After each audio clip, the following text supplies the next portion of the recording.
భారతదేశ చరిత్రను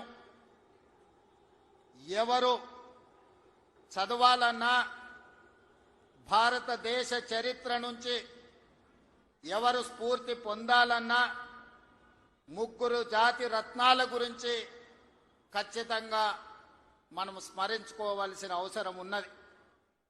మొదటివాడు భారతదేశానికి రాజ్యాంగాన్ని అందించి దళితులకు, గిరిజనులకు, ఆదివాసీలకు ఈ దేశ ప్రధానమంత్రితో సమానంగా ఓటు హక్కును ఇవ్వడమే కాకుండా ఈ తాడిత పీడిత వర్గాల యొక్క అభ్యున్నతి కోసం ఈ రాజ్యాంగాన్ని రచించి, అదే కాదు ఆనాడు మహిళలకు ఓటు హక్కు లేదు. అమెరికా లాంటి దేశంలో మహిళలకు ఓటు హక్కు కావాలంటే కొన్ని దశాబ్దాలు కొట్లాడిన తర్వాత అమెరికాలో మహిళలకు ఓటు హక్కు వచ్చింది. కానీ డాక్టర్ బాబాసాహెబ్ అంబేద్కర్ పురుషులతో సమానంగా మహిళలకు ఓటు హక్కు ఇచ్చి, రాజులకు, చక్రవర్తులకు సమానంగా దళిత వాడల్లో ఉండే పేదలకు ఓటు హక్కు ఇచ్చి, తమను ఎవరు పరిపాలించాలి, ఎవరు శాసనాలు చెయ్యాలి అనంటే పేదవాడే నిర్ణయించుకునే ఓటు హక్కునిచ్చిన డాక్టర్ బాబాసాహెబ్ అంబేద్కర్ను మొదట మనము స్మరించుకోవాల్సిన అవసరం ఉన్నది, గుర్తించవలసిన బాధ్యత మన మీద ఉన్నది. ఇక రెండవ తరం శ్రీమతి ఇందిరాగాంధీ. ఇందిరాగాంధీ అనంటే ఒక ఉక్కు మహిళ.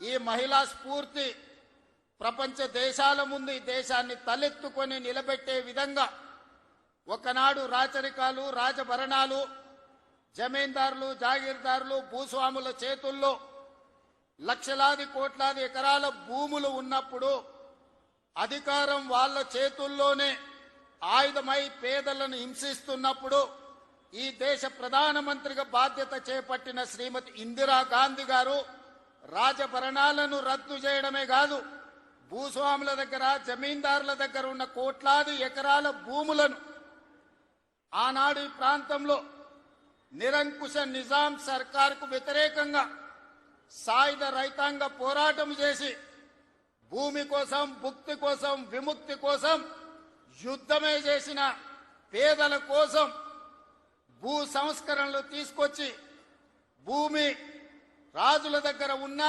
భూస్వాముల దగ్గర ఉన్న ఆ భూములను ప్రభుత్వం గుంజుకొని అసైన్మెంట్ పట్టాల పేరు మీద లక్షలాది ఎకరాలను దళితులకు, గిరిజనులకు, ఆదివాసీలకు పంచిపెట్టి భూమి హక్కును ఈ పేదలకు అందించిన గొప్ప నాయకురాలు శ్రీమతి ఇందిరాగాంధీ గారు. ఈనాడు జరుగుతున్న పరిణామాలు చూస్తున్నాం, యుద్ధాలు చూస్తున్నాం, యుద్ధాలలో భారత ప్రధానమంత్రుల లొంగుబాటును చూస్తున్నాం.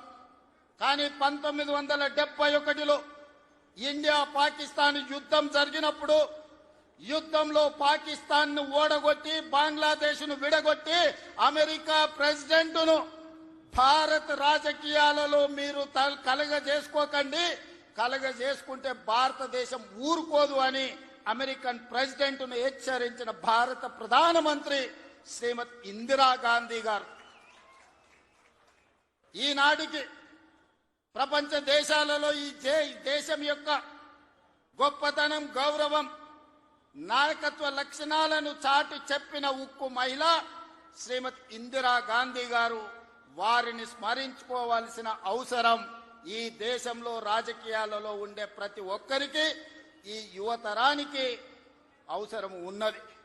ఇక మూడో తరం, ఆ తరం గురించి నేను చెప్పాల్సిన అవసరం లేదు. మూడు పదాలు, ఎన్టీఆర్. ఈ మూడు అక్షరాలు నీతి, నిజాయితీ, నిబద్ధత, ఉక్కు సంకల్పం కలిగిన నాయకుడు ఎవరైనా ఉన్నారు ఈ దేశంలో అంటే తెలుగు జాతి గర్వించదగ్గ బిడ్డ ఎన్టీఆర్.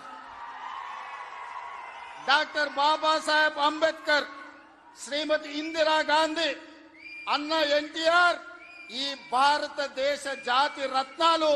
ఈ జాతి రత్నాలు ఈ దేశం ఉన్నంతకాలం, మానవుల మనుగడ ఉన్నంతకాలం వారి కీర్తి ప్రతిష్టలు, వారి నిర్ణయాలను మనం స్మరించుకోవాల్సిన బాధ్యత ఈ రోజు మన అందరి మీద ఉన్నది. మిత్రులారా, ఈనాడు ఈ కార్యక్రమం తీసుకుంటున్నప్పుడు చాలా మంది చాలా రకాలుగా మాట్లాడుతున్నారు. కాంగ్రెస్ పార్టీ ముఖ్యమంత్రి, పిసిసి అధ్యక్షుడు ఎన్టీఆర్ గారి విగ్రహాన్ని ఏ విధంగా ఆవిష్కరిస్తారు, లేదా ఎన్టీఆర్ గారిది ఆంధ్రప్రదేశ్ హైదరాబాదు నగరం నడిపొడ్డున ఎన్టీఆర్ విగ్రహాన్ని పెడతారా అని కొంతమంది మాట్లాడుతున్నారు. ఈ రోజు నేను స్పష్టంగా ఒక మాట చెప్పదలుచుకున్నా.